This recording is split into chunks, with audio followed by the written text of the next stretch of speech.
जय श्री बालाजी महाराज। श्री शिवाय नमस्तभ्यम। ईश्वर की कृपा आप सब पर बनी रहे।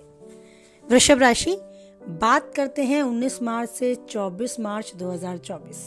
क्या कुछ लिखा है समय ने वृष राशि से जुड़े जातकों के जीवन में, आइए जानते हैं। ये समय वृष राशि से जुड़े जातकों को यदि महत्वपूर्ण मामलों में सूझबूझ के साथ सफलता लेते हुए अपने समय और ऊर्जा का सदुपयोग करने का है। उन्हें उनकी उम्मीद से कहीं ज्यादा फल मिल सकता है, तो वही लापरवाही करने या फिर एक गलत फैसला करने पर लाभ का प्रतिशत कम भी हो सकता है। तो आप सावधानी से सतर्कता के साथ कदम बढ़ाएं। जो करना चाहते हैं उस दिशा में सकारात्मक सोच के साथ बढ़ें। कुछ एक बड़े फैसले, कुछ एक बड़े खर्चे भी आपके साथ हो सकते हैं। इस दौरान आप सुख सुविधा से जुड़ी चीजों पर बड़ी धनराशि खर्च करने का मन बना सकते हैं। आपको भूमि, भवन या वाहन आदि का सुख भी प्राप्त हो सकता है। ये समय आपको अचानक से करियर, कारोबार के सिलसिले में लंबी या छोटी यात्रा भी करने को मिल सकती है और यात्रा के दौरान आपको अपनी सेहत और अपने सामान का बहुत अच्छे से ध्यान रखना होगा। साथ ही वाहन भी बहुत सावधानी से चलाना होगा, अन्यथा चोट चपेट लगने की आशंका बन सकती है। आप मान के चलें, आपको तमाम मामलों में अनुकूलता नजर आएगी। आपका लिया गया फैसला आपके पक्ष में होगा और आपको लाभ देने वाला होगा। इस दौरान आपके मानसिक भय में भी कमी होगी। आप अपने आप को पूरा आत्मविश्वास के साथ खड़ा पाएंगे और अपने पुरुषार्थ और सौभाग्य दोनों में वृद्धि होते पाएंगे। सुखद पहलू ये भी रहेगा कि इसकी बदौलत आप मनचाही सफलता प्राप्त करने में काफी हद तक कामयाबी हासिल करेंगे। व्यवसाय से जुड़े हैं तो कारोबार में जुड़ी कोई बड़ी डील आप कर सकते हैं और वो डील आपको आनंद और राहत देगी। आपके प्रतिद्वंदी परास्त होंगे, कुछ कदम पीछे हटेंगे और आप आगे बढ़ते हुए खुद को पाएंगे। नौकरी पेशा लोगों का भी सकारात्मक ऊर्जा का आवरण बढ़ता नजर आएगा और आप अपने आप को अच्छे से परफॉर्म करते हुए नजर आएंगे। पूरे कॉन्फिडेंस के साथ आप अपनी जॉब में अपने सीनियर जूनियर के समक्ष खुद को खड़ा पाएंगे। आप मानेंगे कि आप में कुछ है। अगर गृहिणी की बात की जाए, जिन्हें हम हाउस मैनेजर कहते हैं, वो घर को बहुत अच्छे से संभालते हुए न केवल खुद को ऊर्जावान बनाए रखेंगी, बल्कि साथ में परिवारजनों का मन जीतने में हर तरीके से कामयाब होंगी। घर में अतिथि का आगमन होगा और उनकी वाहवाही भी होगी। आप कितने योग्य हैं, क्या कुछ कर सकती हैं, आपकी सभी गुणवत्ता को सराहा जाएगा। अगर बात करें आपके पारिवारिक जीवन के विषय में, तो सुखद समय है अच्छे से जीवन जीने का और पल को यादगार बनाने का। छोटे बड़ों का आपस में सहयोग होगा। प्रेम की भावना परिवार में बढ़ती नजर आएगी और धार्मिक व मांगलिक कार्य में भी रुचि आपको अपने परिवारजनों के बीच में बढ़ती नजर आएगी। प्रेमी जीवन अगर वैवाहिक जीवन में बदलने के इच्छुक हैं तो समय बहुत ही आपके पक्ष में है, हर तरीके से अनुकूल है। बस बात करनी है 2 कदम आगे बढ़कर अपने परिवारजनों के सामने। आपको स्वीकृति मिलने के बहुत ज्यादा प्रबल चांस है। अब बात करें आपके वैवाहिक जीवन की, तो वैवाहिक जीवन बड़ा खुशी भरा रहने वाला है। आपस में चल रहा छोटा मोटा तनाव स्वतः ही दूर होगा आपसी बातचीत के द्वारा। रिश्तों को संभालने के लिए खुद की जिम्मेदारी लें। अपने जीवन साथी के साथ कैसे रिश्ता मजबूत कर सकते हैं, थोड़ा सा विचार करें और रिश्तों में मधुरता लाने के लिए यथासंभव प्रयास करें। आपके सितारे आपके साथ हैं, भाग्य बुलंद है, तो आपकी कोशिशें बेकार नहीं जाएंगी। आप पाएंगे कि आपका जीवन साथी पूर्ण रूप से समर्थन की भावना के साथ आपके पास है। आपके साथ हर तरीके से भावात्मक रूप से मजबूत आपका रिश्ता आपको होता नजर आएगा। बात करें आपकी सेहत को, तो सेहत के प्रति आपको सचेत रहने की आवश्यकता है। साथ ही यात्रा पर जाए तो भी अपनी सेहत के प्रति बिल्कुल लापरवाही ना बरतें। पिछली कोई बीमारी जो आपको घेरे हुए है उसके बढ़ने के चांस है।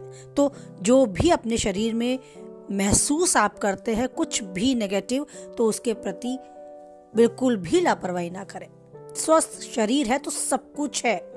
इस बात को विशेष रूप से अपने मन मस्तिष्क में बैठा ले और स्वस्थ शरीर के साथ अपने जीवन के हर पल को यादगार बनाएं। आप जो चाहें वो पाएं, उन्नति के शिखर तक बढ़ते जाएं। जीवन में अपनों का साथ रहे तो बस क्या बात है। इसी उम्मीद के साथ वाणी को विराम देते हैं। फिर मिलते हैं नई वीडियो में। कुछ हद तक वीडियो से आप सहमत रहते हैं तो लाइक करें, किसी के काम की पाते हैं तो उस तक शेयर करें, और आगे भी वीडियो में बने रहना चाहते हैं तो वीडियो को सब्सक्राइब करें। जीवन में चल रही परेशानियां जो आपके मन में कहीं जगह बना लेती हैं और आगे आपको बढ़ने नहीं देती, अगर आप भी उन सब चीज़ों से बहुत ज़्यादा तनावग्रस्त हो जाते हैं और शेयर करना चाहते हैं, साथ ही सॉल्यूशन भी पाते हैं, तो कमेंट बॉक्स में अपनी परेशानी ज़रूर शेयर करें। अगर आप टीचर हैं तो स्पेशली आपको आमंत्रित करती हूँ मैं अपने चैनल पर, कमेंट बॉक्स में आपके क्वेश्चन के साथ वेट करती हूँ। आपका क्वेश्चन आपकी टीचिंग जॉब से रिलेटेड होगा तो सबसे पहले उस पर आपको आंसर दिया जाएगा। रीज़न, क्योंकि मैं भी एक अध्यापिका रही हूँ, कोऑर्डिनेटर रही हूँ, और टीचिंग जॉब मेरे बेस्ट प्रोफेशन है, और मैं गर्व करती हूँ उन सभी पर जिन्हें ईश्वर ने टीचिंग जॉब दी, सीखने सिखाने का मौका दिया। चलिए, फर्स्ट क्वेश्चन जो मिसेस बत्रा, एक टीचर है मेरठ से, उन्होंने किया है, जब मैं क्लासरूम में जाती हूँ तो बच्चों का शोर या बच्चों का इनडिसिप्लिन मेरे कॉन्फिडेंस को लूज कर देता है, क्या करूँ? तो मिसेस बत्रा, डोंट वेरी, एक पहली वीडियो मैं इस टॉपिक पर बना चुकी हूँ, लेकिन फिर भी अगर आप आंसर इसी वीडियो में जानना चाहती हैं तो सुने। आपको खुद पर विश्वास होना चाहिए, और एक लेवल जो आपका और आपके बच्चों के बीच में है, उसके बीच में बहुत बड़ा अंतर है, उसे आप पहचानें। बच्चे हैं वो और आप टीचर हैं। बस अगर इस बात के आप जान गई, इस अंतर को आप जान गई, कितना गहरा है आप दोनों का रिश्ता, लेकिन कितना अंतर है आपकी सीट में और बच्चे की बेंच में, तो आप उस कॉन्फिडेंस को फिर से पालेंगे जो खोती जा रही है। और साथ ही आपकी अच्छी पकड़ होनी चाहिए अपने सब्जेक्ट पर, अपने टॉपिक पर। अगर है तो बस बिंदास होकर क्लासरूम में एंट्री करें। आपका फेस एक्सप्रेशन, आपकी बॉडी लैंग्वेज शो करनी चाहिए कि आप टीचर हैं और आप गर्व करती हैं खुद पर। अगर खुद पर आपको गर्व है और आप क्लासरूम के उस माहौल को स्वीकारती हैं, एक्सपेक्ट करती हैं कि ऐसा ही होगा, हर बार ऐसा ही होगा, और मुझे इनके बीच में अपनी जगह बनाने के लिए इसी तरीके से एफर्ट्स करके जगह बनानी होगी, तो आप कभी नहीं घबराएंगी। आप मत सोचें आपके साथ सब कुछ अच्छा होने वाला है। आप सोचें आपके साथ हर रोज एक नई चुनौती होने वाली है, और आपको अपने आप को तैयार करके उस चुनौती को एक्सेप्ट करके अपनी जगह बनानी है। जो सिखाने आई हैं वो अच्छे से सिखा पाएंगी, लेकिन खुद को एक बात और सिखा ले, जिंदगी में उतार चढ़ाव, धूप छाव और ये चुनौतियाँ, ये क्लासरूम का डिस्टर्बेंस हमें कुछ सिखाने के लिए आता है। सब कुछ पका पकाया मिलेगा तो फिर क्या मजा जीने का। ईश्वर हमें हार्ड पेपर देता है बिकॉज वो हमें समझता है कि ये बहुत ब्रिलियंट स्टूडेंट हैं, इसीलिए हार्ड पेपर को सॉल्व ये ही करेंगे। तो इन चुनौतियों को एक हार्ड पेपर समझकर ईश्वर को इस तरह समझे कि उसने हमें ऐसा समझा, हमें इस लायक समझा कि हम इजी लाइफ नहीं जी सकते, हमें हार्ड लाइफ भी देंगे तो भी हम उससे बाहर निकल जाएंगे। ईश्वर हमें वो मानता है, अपनी क्लास का मॉनिटर मानता है। तो बस स्वीकारें, थैंक्स अलॉट करें उस ईश्वर को, इन चुनौतियों को एक्सेप्ट करें और बाहर निकलकर थैंक यू सो मच दिल से करें। फिर देखें सफर कितना आसान हो जाता है जब ईश्वर का साथ हो जाता है। और अब एक थैंक्स अलॉट मैं भी कहूंगी उन सभी व्यूअर्स के लिए जिन्होंने यहाँ तक मेरा साथ दिया, इस वीडियो को यहाँ तक सुना और इस वीडियो में सुनने वाली बातों को अपने से अटैच माना।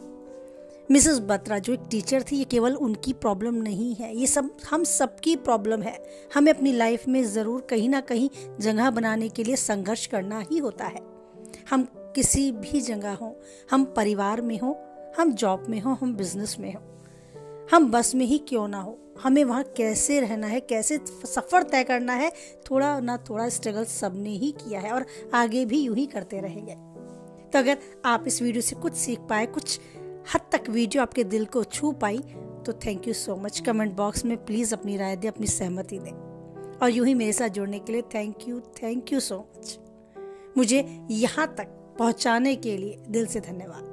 आप स्वस्थ रहें, खुश रहें, मस्त रहें, इसी कामना के साथ वाणी को विराम देते हैं और साथ चाहते हैं कि आप बनाए रखेंगे ईश्वर पर भी यूं ही अटूट विश्वास, क्योंकि परिस्थितियां कैसे भी हों, बस वही है जो नहीं छोड़ता हमारा साथ। बोलिए जय बालाजी महाराज, जय माता दी।